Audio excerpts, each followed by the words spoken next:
You like the music? Do you? Hey, it's Marky Bilson, your voice of choice for a new generation of Tri-Cities sports fans.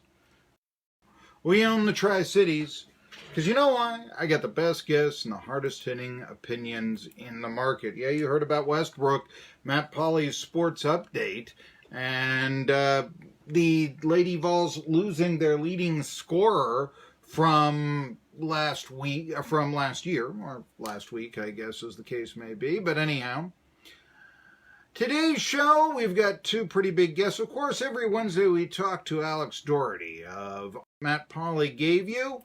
The Predators trying to take a 3-1 Stars down in Texas, and if they do that, then sure, suddenly it starts looking real good for the Predator Cup playoffs, which the Pittsburgh Penguins aren't doing, and the Tampa Bay Lightning aren't either. And I'm not sure that that's all that good for hockey. Penguins, okay, big star. Lightning were. And this is one of the things about in the postseason and such. Maybe it leads for these exciting upsets. Who could have seen it? Well, what I think it has is that why did I watch the regular? Come on. What was that all about? Here were the Lightning who set victories. And now they've got literally nothing to show for it but a President's Trophy. And that's not what Predators can tell you. All right. So we've got that. And then I'd like Tigers. That was good. He had a 6.75 ERA in spring training. That wasn't so good. Injuries allowed him, let's see what I mean by that. Hit the staff. That's not the proper term to use, excuse me. That was good. And then when some snow fell last weekend, he had his start skipped over. Norris was 0-5 last year. Didn't win a game. Daniel Norris stand right now? That's what Chris McCoskey of the Detroit News wants to know. And he wrote about it last weekend. And so I'm going to talk to Chris McCoskey today. Stands in his most recent commentary. All right. Here, so it's McCoskey at 1, and then it is Alex Doherty at 1:45. I've got a media watch that we're going to get to and more. But I want to talk a little bit about the big story that came out, and I guess it was that Rick Barnes cannot believe that this is generated. Well, actually, I can believe because of some fans who believe in propaganda, who never see anything critically. It's the sort of guy, I was talking to one of these one day. Oh, I think that Tennessee will win the SEC easy. Could happen. You don't even know who the players are going to be in 2023. You don't even know who the coach is. Where are you getting that? All right. So I just cannot understand that mentality. That Rick Barnes said, if the buyout had been worked, I'd be at UCLA right now. People have a problem with this? One of the things about college basketball, it's a sport rife with any other sport.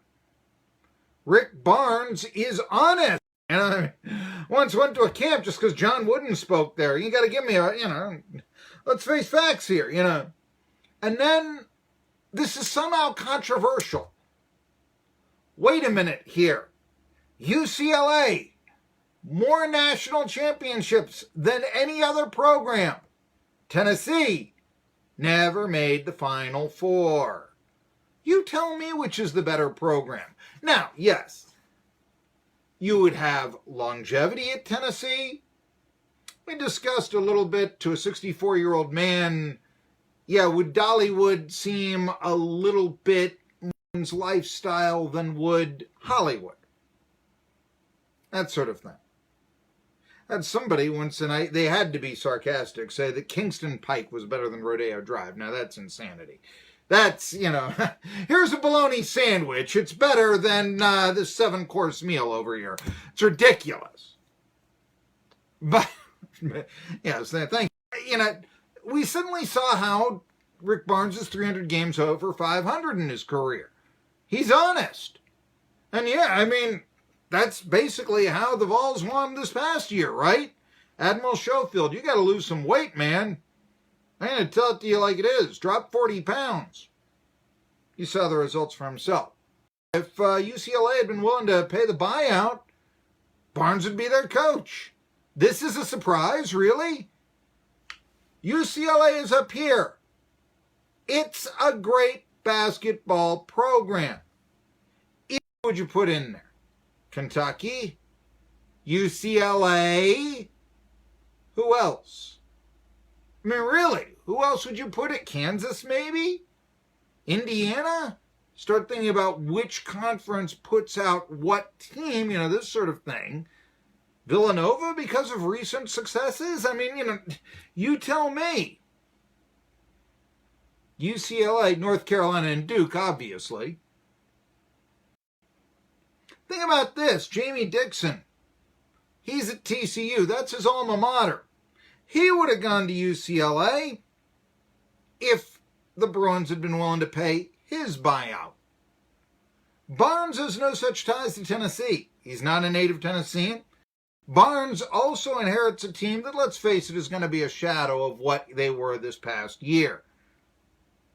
Grant Williams, Jordan Bone, the odds are, overwhelming odds, they're not going to be with the Tennessee Volunteers. UCLA, okay, maybe they're yesterday's program. They haven't made the Final Four in 11 years. Even with that drought, as I said before, they're the school with the most national championships. Haven't been to the Final Four in 11 years, which actually also trumps Indiana, by the way. That trumps a program that's never been to the Final Four. There's not a comment what the big, you may be dissatisfied with Tennessee. No, it's a case of UCLA up here, great program. Tennessee, good program. Ranked number 1 last year. Good 31 victories. Good program. Good program. Not great. Good. That's where it is in the college sports hierarchy. And what I thought happened is yesterday was a real indication of the knowledgeable Tennessee fan and the delusional Tennessee fan. The delusional Tennessee fan often shouts down the knowledge,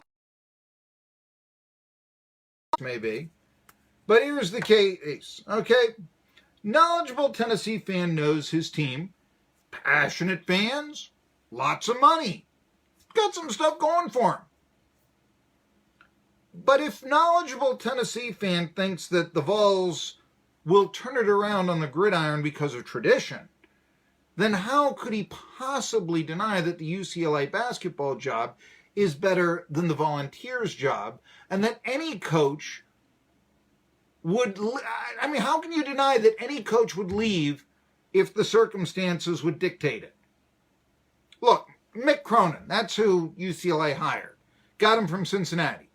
Cronin not only graduated from Cincinnati, but the Queen City, that's what they call Cincinnati folks, or Port Town. Historically, the Bearcats have a much better basketball force. 32 seasons in which they won either a regular season or conference tournament championship. Football, yes, it's a little bit different, okay? Half bear, the other half cat. Butch Jones comes down from Cincinnati. That's not basketball. Cronin, Mr. Cincinnati. The delusional UT fan is the one who rioted when Lane Kiffin left. For Southern California, for crying out loud. Doesn't the delusional Tennessee fan realize, look, it's Lane Kiffin. It's Los Angeles. And likes Los Angeles. Rick Barnes, older man. A town where a night on the town means church on Wednesday. That sounds pretty good to a guy who said that he prayed on his decision on whether or not to go to UCLA or not. In fact, though, what the real news here is that UCLA wasn't willing to pay buyout clauses for their preferred coaches. They were willing to accept a secondary coach, in this case Cronin, because he cost less. Because they thought that their program, their name, their brand was enough that a fourth or fifth choice, sixth choice, whatever it was, could lead them back to the promised land. In fact, UCLA seems a lot like the Lady Vols. Because of their past reputation. Now, since Pat Summitt left, I've told it to you time and time again, Tennessee has paid their women's basketball coach less than what their elite peers do, be it Holly Warlick or Kelly Harper. The Lady Vols believe they're the Yankees, the Red Sox of women's basketball, but they seem to be opposite. While last season was a disappointment by Tennessee's traditional standards, it's understandable, and maybe it will be unacceptable, that a new broom in Harper will sweep clean. So Dean Lockwood leaving the assistant coaching staff as it came out, not a surprise, but also the last remnant to any coach that was under Pat Summitt, and it makes it that much difficult to restore those past glories that the program clearly... Now Avina Westbrook says she's departing for sure. So the Lady Vols' best player is gone. Now say what you will about team chemistry, but wasn't Westbrook's problem she felt the old coaching staff should have been replaced? See, something's not adding up. Most likely because Tennessee is overestimating their brand, just like UCLA did. I'm Marky Bilson. I got the guts to say these things. Coming up, Alex Doherty, 115. We're going to talk about the Predators as they try to bring a Stanley Cup to Tennessee. It would be the first major pro sports title in the state's history. Talk about that on Tri-City Sports Now.